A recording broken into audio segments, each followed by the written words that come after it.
dibiarkan berlarut-larut begitu, mereka bisa saling memusuhi dalam rumah tangga. Dan rumah tangga sudah bukan surga lagi, tapi neraka.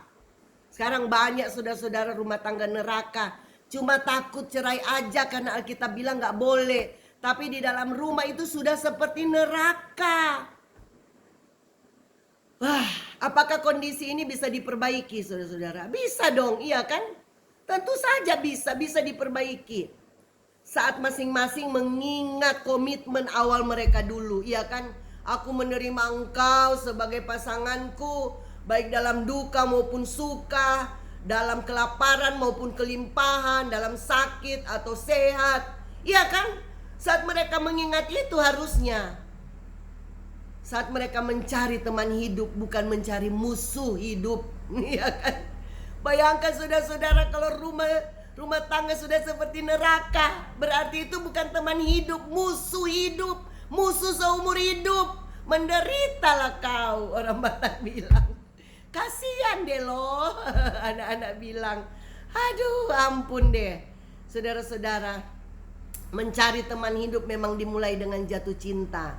Tetapi sesudahnya, porsi terbesar adalah membangun cinta. Artinya apa? Mendewasakan cinta, sehingga kedua belah pihak saling mengoreksi, berunding, menghargai, tenggang rasa, menopang. Ada kesetiaan, ada saling mendengar, saling memahami, saling mengalah, bertanggung jawab, dan saling menerima kelemahan pasangan masing-masing. Mau punya teman hidup, saudara-saudara ada di sini yang belum menikah, mau punya teman hidup langsung serem deh. Kalau mau punya teman hidup, jatuh cintalah. Tetapi sesudah itu bangunlah cinta. Jaga komitmen awal. Cinta jangan sampai padam. Ada kan lagunya?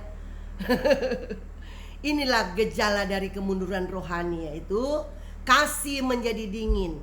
Mula-mula terjadinya di dalam hati, saudara-saudara. Ya kan? Tersembunyi dari pandangan manusia. Orang gak tahu tuh kasih kita udah dingin. Mungkin secara lahiriah orang itu masih beribadah, masih melayani, tapi di dalamnya pelan-pelan mulai dingin, saudara-saudara. Mulai dingin, gak ada cinta lagi sama Tuhan, melayani hitung-hitungan. Inilah langkah-langkah awal dari kemunduran rohani. Nah, gejala ini harus diwaspadai, saudara-saudara. Amin. Kita dapat bergaul intim dengan Tuhan hanya kalau ada kasih mula-mula atau cinta mula-mula. Dalam versi King James dikatakan first love, cinta pertama yang tidak pernah padam. Apakah saudara masih menyala untuk Tuhan sampai sekarang? Ya, mungkin mati menyala, iya kan? Wajar, kita dalam perjuangan, amin. Kita lagi terus berjuang, saudara-saudara. Iya kak, iya bu, kadangkala menyala, tiba-tiba padam. Saudara-saudara, yuk mari kita bertahan. Kita lihat ayat 13, Matius 24 ayat 13 dikatakan begini. Tetapi orang yang bertahan sampai kepada kesudahannya akan selamat. Amin. Apa yang bisa membuat kita bisa bertahan, saudara-saudara? Ayat firman Tuhan berkata bahwa orang yang bertahan sampai pada kesudahannya akan selamat. Kita mau selamatkan semuanya, amin. Nah, apa yang membuat kita bisa bertahan supaya kita selamat, saudara-saudara? Roma 8 ayat 35 berkata, siapakah yang akan memisahkan kita dari kasih Kristus? Penindasan atau kesesakan atau penganiayaan atau kelaparan atau ketelanjangan atau bahaya pedang? Paulus berkata, apa yang dapat memisahkan aku dari kasih Kristus?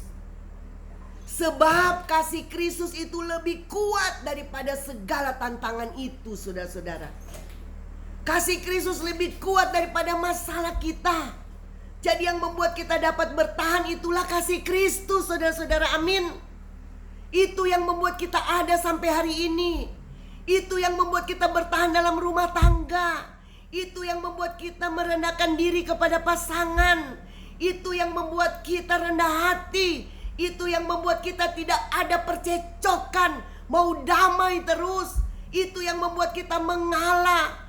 Itu adalah kasih Kristus yang membuat kita bertahan sampai hari ini. Sebab kasih Kristus lebih kuat. Amin, saudara-saudara, dari apapun tantangan yang datang dalam hidup kita. Haleluya. Tapi saudara-saudara, kalau yang membuat kita bertahan, yaitu kasih Kristus, itu sudah menjadi dingin, apalagi yang bisa membuat kita bertahan, saudara-saudara. Iya kan? Ingat saudara, jangan sampai kasih Kristus itu menjadi dingin dalam diri kita. Karena itu akan membuat kita jatuh, akan membuat kita goyah, akan membuat kita menjadi lemah. Dan itulah tujuan iblis. Itulah strategi iblis, membuat kita mundur dari rohani kita. Kasih Kristus itu tidak ada ban reserve, saudara-saudara. Iya kan? Nggak ada kekuatan serep. Seolah kasih itu dapat diganti dengan kekuatan lain. Tanpa kasih kita bisa bertahan, itu nggak benar, saudara-saudara. Yang membuat kita bertahan sampai hari ini itu kasih Kristus. Kita bisa menerima kelemahan suami kita. Kita bisa menerima kenakalan anak-anak kita dengan hati lapang. Itu kasih Kristus, saudara-saudara.